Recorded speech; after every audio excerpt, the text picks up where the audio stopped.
नमस्कार दोस्तों, आज के इस वीडियो में एक और बिज़नेस आइडिया के साथ आ चुका हूं मैं आप सभी लोगों के सामने। आज का जो बिज़नेस है ना दोस्तों, बहुत ही अच्छा बिज़नेस है और ये लॉन्ग टाइम में चलने वाला बिज़नेस है। ये ऐसा बिज़नेस है जो कल भी चलता था, ये ऐसा बिज़नेस है जो आज भी चलता है और ये ऐसा बिज़नेस है जो आने वाले समय में भी चलता रहेगा, हमेशा चलता रहेगा। और वो क्यों, वो भी आगे हम आपको बताएंगे। देखिए, सबसे पहली बात, बिज़नेस कौन सा है ये जानने के लिए, ये जानने के पहले आपको एक बात बताता हूँ। बच्चे जब पढ़ाई करने के लिए नर्सरी से लेकर जितने भी हायर स्टडीज़ करना चाहते हैं, तो उनके लिए जो है पढ़ाई के लिए किताबें चाहिए। कॉम्पिटिटिव एग्ज़ाम अगर आपको देना है, बैंक हो गया, आईपीएस हो गया, एसएससी हो गया, जिस भी तरह का, रेलवे हो गया, इंजीनियरिंग हो गया, मेडिकल हो गया, जिस भी तरह का पढ़ाई आपको करना है, जिस भी तरह का कॉम्पिटिटिव एग्ज़ाम की तैयारी आपको करनी है, इसके लिए भी किताबें चाहिए, है ना। अब होता ये है कि अगर इन्हीं किताबों को आप नया ख़रीदने जाते हैं बुक स्टोर पे, तो आपको बहुत ज़्यादा कीमत अदा करनी पड़ती है। अब यही किताब अगर आप सेकेंड हैंड किताब जहाँ पे बिकता है, पुराने किताब जहाँ पे बिकते हैं, पुराने किताबों की दुकान पर अगर जाते हैं तो कम दाम में आपको मिल जाता है। तो एज़ अ कस्टमर आपके लिए ये फ़ायदा होता है, तो आप इसीलिए जो है वहाँ पे जाके ख़रीदारी करेंगे ही, और लोग करते हैं। और इसीलिए जो इस बिज़नेस को करते हैं उनका भी फ़ायदा होता है और जो कस्टमर के तौर पर आते हैं उनका भी फ़ायदा होता है। ठीक है, अब ये तो अपने पर्सनल चॉइस के ऊपर है कि आप जो है नया ख़रीदेंगे या पुरानी किताबें ख़रीदेंगे, लेकिन चलता दोनों ही है। पहली बात तो अब आप समझ ही गए होंगे कि बिज़नेस क्या है। बिज़नेस यही है, पुराने किताबों का बिज़नेस। आपको पुराने किताबों को बेचने का दुकान लगाना है, बिज़नेस करना है। ठीक है, अब इसमें यह है कि देखिए, इसमें हर तरह की किताबें आपको रखनी है। जैसे कि स्कूल लेवल पे वो 1 से लेके पूरा 10 तक, 11-12 तक जितने भी तरह के किताबें हैं जो कि सिलेबस में चलती आ रही हैं और चलती रहेंगी, उन किताबों को आपको रखना है। इसके अलावा आपको हायर स्टडीज़ के भी रखने हैं, आपको ग्रेजुएशन लेवल के रखने हैं, मास्टर्स लेवल के रखने हैं, आपको पीएचडी लेवल के रखने हैं, कॉम्पिटिटिव एग्ज़ाम की जो तैयारी कर रहे हैं उससे रिलेटेड जो बुक्स आते हैं वो आपको रखने हैं, इंजीनियरिंग के रखने हैं, आईआईटी के रखने हैं, आईटीआई के रखने हैं, हर तरह के किताब आपको रखने हैं, मेडिकल के रखने हैं। ठीक है, तो हर तरह के पब्लिकेशंस के किताब, हर तरह के क्लास के, हर तरह के पढ़ाई के किताब आपको रखने हैं। हर तरह के जो है मतलब क्या बोलते हैं, पब्लिकेशन, उसके आपको रखने ही हैं। तो आपको ये करना है कि पुराना किताब का दुकान आपको खोलना है।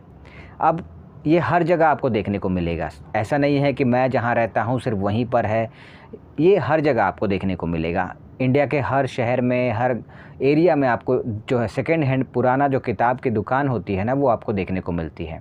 और वो इसीलिए होती है क्योंकि लोग ख़रीदते हैं। लोग, हर कोई देखिए नया किताब अफोर्ड नहीं कर पाता है, पढ़ाई सबको करनी है, लेकिन किताबों में जो लगने वाला खर्चा होता है ना, वो हर कोई नया नहीं खरीद पाता है, पर पढ़ना तो सबको है। इसीलिए लोग पुराने किताबों की दुकानों पे जाते हैं। वहाँ पे क्या होता है, 30%, 35% से लेकर 50% तक का जो मार्जिन है वो आपको कम देखने को मिलता है। यानी करीब करीब आधा पैसे में आप जो है किताब खरीद लेते हैं।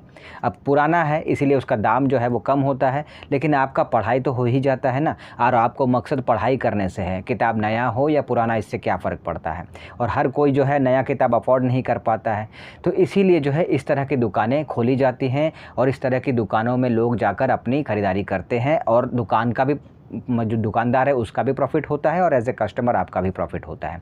तो खैर, इसीलिए पुराने किताबों की दुकान अगर आप स्टार्ट करते हैं तो ये बहुत ही अच्छा बिज़नेस ऑप्शन है। अब सवाल आता है कि इस काम को करने के लिए किन किन चीज़ों की ज़रूरत पड़ेगी, किन किन बातों पे आपको ध्यान देना होगा, ख्याल रखना होगा, उसकी बात करते हैं।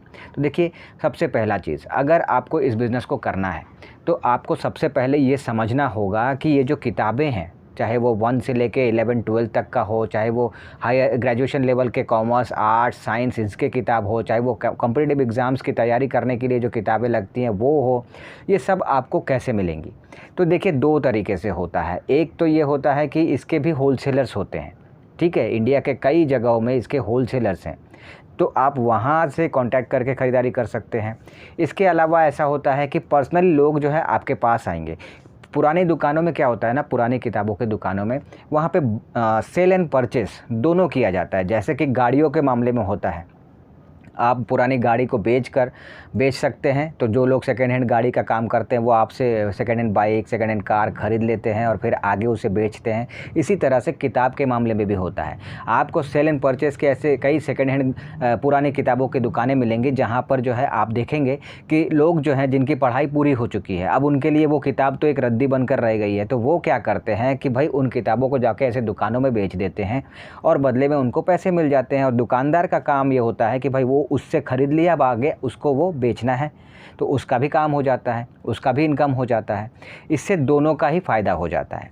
तो ये एक तरीका है आप कैसे किताब खरीदेंगे, वो मैं आपको बता रहा था। तो ये एक तरीका है जिसमें जो है आप अपने पहचान के दोस्त, आस पड़ोस सबको बोल कर रखिए कि भाई मैं इस तरह का बिज़नेस करता हूँ। तो जिसको जिसको जो किताबें नहीं चाहिए, जिसकी पढ़ाई कंप्लीट हो गई है या जो आगे क्लास में चला गया है तो पिछले क्लास की किताबें हैं वो सब मुझे बेच दीजिए। इस तरह से आप अपना माउथ प्रमोशन करके लोगों के ज़रिए व्यवस्था कर सकते हैं। साथ ही आपको थोड़ा सा प्रमोशन भी करना होता है सोशल मीडिया के ज़रिए, ऑफलाइन ऑनलाइन दोनों तरीके से। इससे लोगों को पता चलता है और लोग जाके आपको अपना किताब, जिनकी पढ़ाई पूरी हो गई है, जिनको उस किताब की अब ज़रूरत नहीं है, वो आपको बेचते हैं।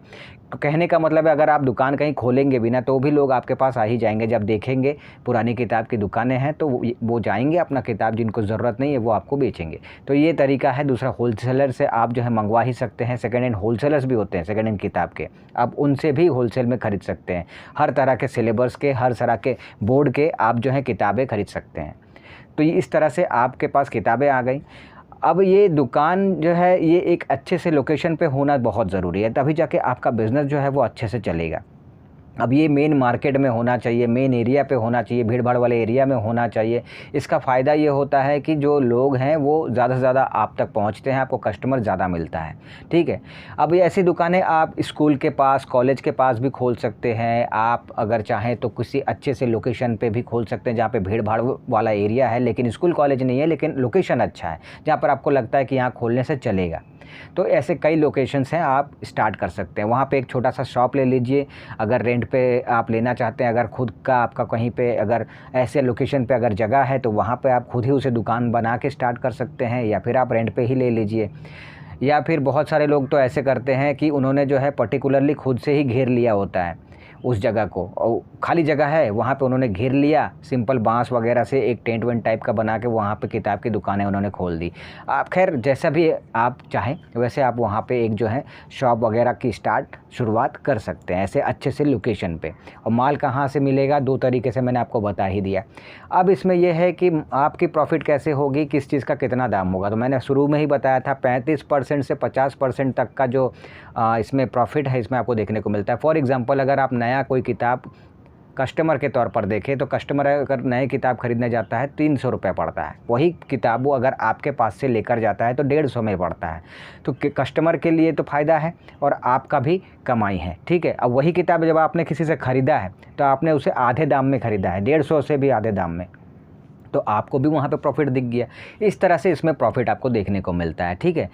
तो ओवरऑल अगर देखें ना तो ये जो पुरानी किताब की जो बिज़नेस है ये बहुत ही फ़ायदा है, इसमें बहुत ही फ़ायदेमंद बिज़नेस है, प्रॉफिटेबल बिज़नेस है और बहुत ज़्यादा झंझट भी नहीं है। पर हाँ, एक चीज़ है कि आपको कुछ बातों का ध्यान ये भी रखना होगा कि जैसे कि सिलेबस में चाहे आप जिस भी तरह के किताबें बेच रहे हैं, मतलब 1 से लेके 12 तक या फिर ग्रेजुएशन लेवल का या कॉम्पिटिटिव एग्ज़ाम के, जहाँ जहाँ जिस भी तरह के किताबें आप ख़रीद रहे हैं, इस पे आपको ध्यान देना ये है कि आपको देखना है कि किताब की कंडीशन क्या है, तब आप पार्टी से ख़रीदिएगा। चाहे होलसेलर से ख़रीद रहे हैं, चाहे कोई पार्टी डायरेक्ट आके अपनी किताबें वो आपको बेच रहा है, आपको देखना है कि किताब की कंडीशन क्या है। ठीक है। आप किताब की कंडीशन क्या है देखने का मतलब ये है कि कहीं से कोई पेज फटा उटा तो नहीं है, कहीं पर कुछ ख़राब तो नहीं है, कहाँ पे प्रिंटिंग कुछ प्रॉब्लम तो नहीं है, क्योंकि वो अल्टीमेटली आप बेचेंगे आगे तो वो पढ़ने के लिए ख़रीदेगा जो आपसे, तो उसको वहाँ पे तमाम चीज़ें जो हैं वो अच्छे से होना चाहिए, मिलना चाहिए। ठीक है।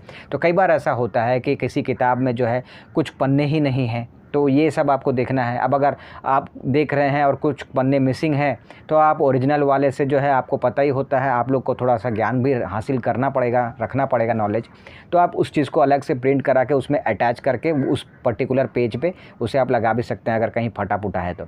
लेकिन ओवरऑल कंडीशन आपको देखना होता है, किताब का कंडीशन कैसा है, क्या है। इसके अलावा आपको ये भी देखना होता है कि सिलेबस में इस वक्त वो किताबें चल रही हैं कि नहीं। फॉर एग्ज़ाम्पल अगर आप 5 क्लास का कोई आता है और कहता है कि 5 क्लास का किताब चाहिए, जो भी वो लेकर आता है लिस्ट में, तो उसके पास, आपके पास जो किताब है वो उसके सिलेबस से मैच करना चाहिए, तभी ना वो आपसे ख़रीदेगा। तो इसीलिए इस चीज़ का भी नॉलेज आपको रखना है कि जो चीज़ें सिलेबस में चल रही हैं वही आपको ख़रीदारी करनी है, वरना आप फंस जाइएगा, वो किताब बिकेगा नहीं। तो ये बातें आपको ध्यान में रखनी होती हैं। ओवर बहुत ज़्यादा प्रॉब्लम नहीं है, बहुत ज़्यादा रॉकेट साइंस का ये बिज़नेस नहीं है, बहुत ज़्यादा समझना भी कुछ नहीं है। बस आपको जो है बिज़नेस करने का तरीका थोड़ा सा जो सीखना होता है, समझना होता है, जो कि आप टाइम टू टाइम जब आप फील्ड में उतरते हैं तो आप खुद ही उन चीज़ों को समझते चले जाते हैं और आप अपने आप को उसमें और मैच्योर लेवल तक लेकर चले जाते हैं।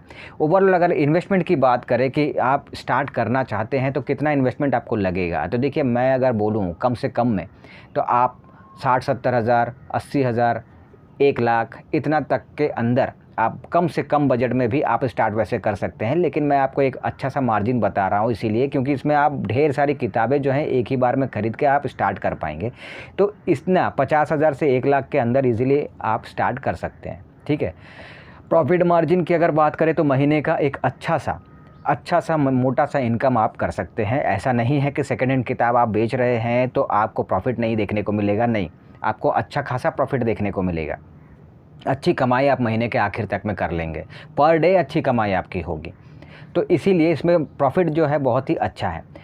कुछ बातें और भी ध्यान रखनी होती है कि अगर आप इस बिज़नेस को ऐसी जगह पे कर रहे हैं जहाँ पे और कोई दूसरा सेकेंड हैंड का किताब बेचने वाला नहीं है, वहाँ पर आपने स्टार्ट किया है, तो ये आपके लिए और ज़्यादा फ़ायदा पहुँचा सकता है, ठीक है। वैसे अगर पहले से कोई और कर रहा है, 2-4 लोग और हैं और वहाँ पे आपने स्टार्ट किया है तो भी चलेगा।